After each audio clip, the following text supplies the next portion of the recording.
But in terms of like being my best health guru, I don't remember learning that. So that's something I've really worked on and redefined as I've gotten older is like, oh, I am the medicine.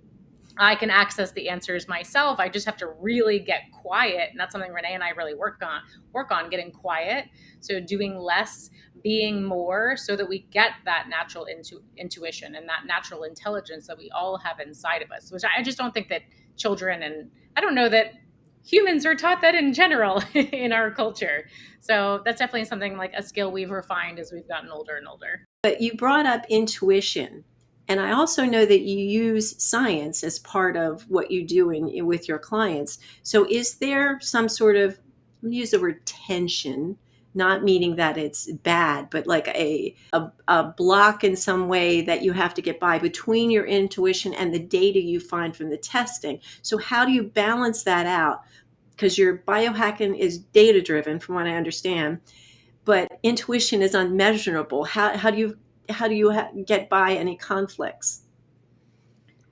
Ooh, that's tough. I think that's where we really employ sort of this biohacking way of an N of one experiment. We try to overlay the subjective with the objective data. So looking at hard markers from lab work or from data wearables like sleep trackers, activity trackers, with like subjective reported symptoms. How do I feel when I wake up in the morning? How is my energy throughout the day? How does my digestion feel? Those things, just paying attention to that, and whether you actually put it on paper or even just spend the time to acknowledge and have that conversation with yourself. I think it's tricky. It's definitely, it takes time to experiment and work through it, and it's a practice and it's a skill. But I think the more that we can integrate both the subjective and the objective, then at the end of the day, then it just becomes like you and your body, what's best for you. Because I don't know that even like, I don't know how accurate wearables are. Aura, we love Aura, but they're always making updates. So it's like, oh, was what they were reporting before totally wrong? Because now they're saying, oh, we really got it now. Do they really got it now? Or is there going to be another update that says, like, oh, before we didn't have it? And same with labs.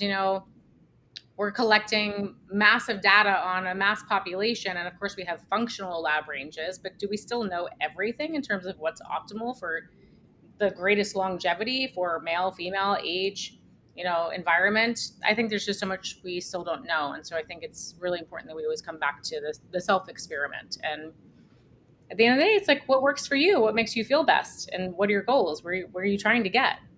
So it's a complicated experiment, but yeah, we try to merge the two as much as possible.